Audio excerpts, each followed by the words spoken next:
Auzubillahiminash-shaytanir-rajim. Bismillahir-Rahmanir-Rahim. Assalamu alaikum students. How are you? Hope you will be fine. I am Zainul Abidin, your chemistry teacher. Welcome to e-learning project of Chenab College, Chang. Today we will learn about the topic Avogadro's number. Avogadro's number. What is Avogadro's number? You can see it is the number of particles present in 1 mole of a substance. What type of particles? It could be atoms, molecules, ions, formula units. आपने मोल के बारे में already जो आपके previous lectures थे उसके बारे में आप पढ़ चुके हैं कि मोल क्या होता है. हम भी मोल के बारे में डिस्कस करेंगे. एवोगाड्रोस नंबर की एक फिक्स वैल्यू है. ये नाम एक्चुअली जो साइंटिस्ट थे जिन्होंने ये वैल्यू ड्राइव की थी उनके नाम पे ये इस कैलकुलेशन का जो है नाम है एवोगाड्रोस नंबर. और इसकी जो वैल्यू है 6.02 multiply by 10 raise to power 23. ये एवोगाड्रोस नंबर की वैल्यू है.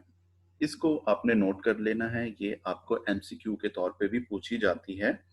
10 रेज़ टू पावर 23 आपको नजर आ रहा है, पॉजिटिव इंटीगर है. आप -23 भी आपको मिलेगा एमसीक्यू में ऑप्शन. आपने -23 पे टिक नहीं करना. All right. और इसको डिनोट कैसे करते हैं? एवोगाड्रोस नंबर को Na से डिनोट किया जाता है. Na आपको नजर आ रहा है. N भी कैपिटल है, अपर केस में है. A भी अपर केस में है, यानी कि कैपिटल अल्फाबेट.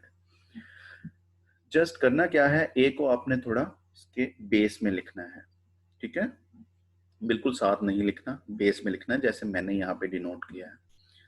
ये आपके पास डेफिनेशन हो जाएगी. शॉर्ट क्वेश्चन अगर आपको आता है, व्हाट इज एवोगाड्रो नंबर, पहले पॉइंट में इसकी वैल्यू, इसकी डोनेशन कैसे डिनोट करते हैं इसको, और ये डेफिनेशन जो नजर आ रही है, number of particles present in 1 mole of a substance. अगर हम इसके एग्जांपल की बात करते हैं, अगर हम एलिमेंट के हवाले से एग्जांपल देखें तो कार्बन एलिमेंट को हम कंसीडर कर लेते हैं. कार्बन का जो मोलर मास होता है वो 12 ग्राम है. अब इसका मोल जो है वो 12 ग्राम जो कार्बन होगा वो कार्बन का 1 मोल बनेगा. इसका मतलब है उसमें fix number of Avogadro's number होंगे 6.02 multiply by 10 raise to power 23 atoms of carbon होंगे. अगर हम एग्जांपल देखते हैं इसकी कंपाउंड के हवाले से, तो यहाँ पे वाटर है, 18 ग्राम ऑफ वाटर H2O. इसका यहाँ पे मोलर मास दिया गया 18 ग्राम. 16 ग्राम जो है वो एटॉमिक मास है ऑक्सीजन का, और एक 1 एटॉमिक मास जो होता है वो हाइड्रोजन का होता है. वाटर में आपको पता है 2 हाइड्रोजन है, तो इसका मतलब है इसका जो मोलर मास बन जाएगा वो 18 ग्राम बन जाएगा. तो ये वाटर का 1 मोल बनेगा, और इसमें जो मॉलिक्यूल्स की तादाद होगी वो एवोगाड्रो नंबर होगी. All right. अब यहाँ पे अगर कंपाउंड की बात कर रहे हैं तो हम मॉलिक्यूल्स का जिक्र किया. एलिमेंट की बात कर रहे थे तो हमने यहाँ कार्बन के एटम्स का जिक्र किया था. ऑल राइट, आगे चलते हैं. नेक्स्ट स्लाइड पे हम आ चुके हैं. अब ये पहला पॉइंट जरा देखें, इसको मैं आपको समझाने की कोशिश करता हूं. 1 mole of different compounds has different masses but same number of particles. अब ये जो लाइन है इसको हम समझते हैं. मैंने यहाँ पे एग्जांपल दी है मैग्नीशियम और कार्बन की. अगर आप अपने पीरियोडिक टेबल में देखें तो मैग्नीशियम का जो मोलर मास होता है वो 24 ग्राम पर मोल होता है. कार्बन का बहुत से स्टूडेंट्स को पता है, बहुत फेमस है कि इसका जो एटॉमिक मास है वो 12 ग्राम पर मोल होता है. स्टेटमेंट पढ़ें. Magnesium atom is twice heavier than carbon but have same number of atoms. Magnesium carbon से 2 गुना भारी है, मगर इनके नंबर ऑफ एटम सेम होते हैं। क्यों? क्योंकि 24 ग्राम मैग्नीशियम का मोलर मास बनता है, 12 ग्राम कार्बन का मोलर मास बनता है, यानी दोनों का एक एक मोल बनता है। जब दोनों का एक मोल होगा तो इट्स मीन उसमें एवोगैड्रो नंबर फिक्स होंगे। इसकी एग्जांपल मैं एक डेली रूटीन से आपको देता हूँ, डेली लाइफ से। आपने एक दर्जन सुना होगा। एक दर्जन में जो क्वांटिटी होती है वो 12 पार्टिकल्स होते हैं, 1 डोजन। तो यहाँ पे मैंने एक एग्जांपल आपको देने की कोशिश की है। आपको लेफ्ट साइड पे ये एग्स नजर आ रहे हैं। ये अगर आपने काउंट करें तो ये 12 हैं, यानी कि एक दर्जन में 12 एग्स हैं यहाँ पे। और अगर राइट साइड पे देखें, यहाँ पे आपको वाटरमेलन्स नजर आ रहे हैं। तो एक दर्जन में 12 जो है वो वाटरमेलन्स, तरबूज आपको नजर आ रहे हैं। अब पहली स्टेटमेंट पे चले जाएं। 1 mole of different compounds have different masses but same number of particle. Avogadro number जो है वो सेम होगा मैग्नीशियम और कार्बन का, बट इनके मैसेज में डिफरेंस है। जैसे एग्स और वाटरमेलन का क्वांटिटी सेम है, मगर इनके मैसेज में बहुत ह्यूज डिफरेंस होगा। All right. Similarly, 1 mole of magnesium and 1 mole of carbon will contain 6.02 multiplied by 10 raised to power 23 of number of atoms. All right. ये था आपका एवोगैड्रोस नंबर के बारे में कॉन्सेप्ट और मोल से इसका रिलेशन किस तरह से है। अब हम नेक्स्ट स्लाइड की तरफ चलते हैं, जिसमें हम कुछ आपको फॉर्मूलाज और न्यूमेरिकल प्रॉब्लम समझाते हैं related to Avogadro's number. This is our third slide, जिसमें हम फॉर्मूलाज और न्यूमेरिकल के बारे में देखेंगे। 3 फॉर्मूलाज हैं।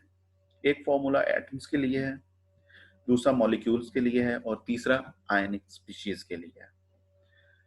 सबसे पहले नंबर ऑफ एटम्स अगर आपने मालूम करने हैं तो इसके लिए क्या फॉर्मूला लगाएंगे? सबसे पहले हम मास ऑफ द एलिमेंट, फिर एटॉमिक मास से उसको डिवाइड करना है और एवोगैड्रो नंबर से आपने उसे मल्टीप्लाई कर देना है। ऐसे ही आप मॉलिक्यूल के केस में करेंगे और वही चीज आप आयंस के केस में करेंगे, बस यहाँ पे मास ऑफ आयन और आयनिक मास आ जाएगा। मॉलिक्यूल के केस में मास ऑफ द कंपाउंड और मॉलिक्यूलर मास आ जाएगा। ये जो न्यूमिनेटर में है, बटा के ऊपर है, ये मास आप खुद से कैलकुलेट करते हैं किसी वे बैलेंस के ऊपर रख के। और जो मॉलिक्यूलर मास है, एटॉमिक मास है या आयनिक मास है, ये जो डिनोमिनेटर में है, बटा के नीचे है, ये वाला मास आपको पीरियोडिक टेबल से मिलता है और जो कि फिक्स क्वांटिटी होती है। एग्जांपल नंबर 8 मैंने कोट की है आपकी टेक्स्ट बुक के रेफरेंस से। आपको एग्जांपल 8 वहां पे यही मिलेगी। How many molecules of water are there in 10 gram of ice? ये आपका बहुत फेमस शॉर्ट क्वेश्चन भी है कि 10 ग्राम आइस में कितने वाटर के मॉलिक्यूल्स होते हैं। आइस का फॉर्मूला क्या होता है? केमिकल फॉर्मूला, आइस का केमिकल फॉर्मूला H2O ही होता है। ठीक है, ये वाटर को फ्रीज कर दें तो आइस बन जाती है। लिक्विड वाटर का फॉर्मूला भी H2O होता है और जो स्टीम होती है, जो वाटर को हीट करने से निकलती है, उसका फॉर्मूला भी H2O होता है। ठीक है, तो 10 ग्राम आइस में कितने वाटर के मॉलिक्यूल्स हैं? अब मॉलिक्यूल की बात की है तो अब मुझे बताएं कौन सा फॉर्मूला है। इन तीनों जो फॉर्मूलाज मैंने आपको पढ़ाए हैं ऊपर, इनमें से ये देखें नंबर 2 फिट होगा इस न्यूमेरिकल में। ठीक है, डेटा क्या है हमारे पास? मास ऑफ आइस हमारे पास क्या है? 10 ग्राम। मोलर मास क्या है? ये हम पीरियोडिक टेबल से देख लेंगे, हमें वैसे भी पता होता है फेमस एलिमेंट्स का। जैसे वाटर का H2O होता है ना, तो ऑक्सीजन का 16 और हाइड्रोजन का 1, 2 हाइड्रोजन होते हैं वाटर में, तो इसका 18 ग्राम पर मोल हमारे पास मोलर मास यानी मॉलिक्यूलर मास आ जाएगा। ठीक है, फॉर्मूला लगाया। फॉर्मूला लगाने के बाद हमने वैल्यूज पुट की। 10 हमारे पास जो हमने खुद से वे बैलेंस से यूज किया हुआ वजन निकाला है, ठीक है। 10 ग्राम वो है हमारे पास, 18 ग्राम हमारा जो है वो वाटर का फिक्स मोलर मास है, उसको हमने मल्टीप्लाई कर दिया एवोगैड्रो नंबर से। तो हमारे पास कैलकुलेशन करने के बाद जो आंसर आता है 3.31 multiply by 10 raised to power 23 molecules हैं वाटर के 10 ग्राम आइस में।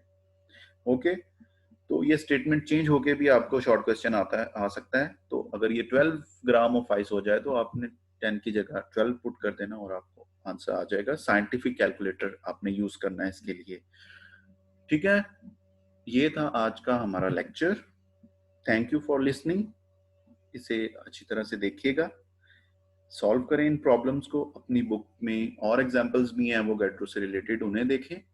और एक्सरसाइज में जाके चैप्टर नंबर 1 की, वहां पे एवोगैड्रो से रिलेटेड जो न्यूमेरिकल हैं, छोटे छोटे न्यूमेरिकल हैं शॉर्ट क्वेश्चन टाइप, उन्हें आप सॉल्व करें। और कोई प्रॉब्लम है तो आप रेलेवेंट अपने व्हाट्सएप ग्रुप में मुझसे पूछ सकते हैं। अपना ढेर सारा ख्याल रखिएगा, दुआओं में याद रखिएगा। अल्लाह हाफिज।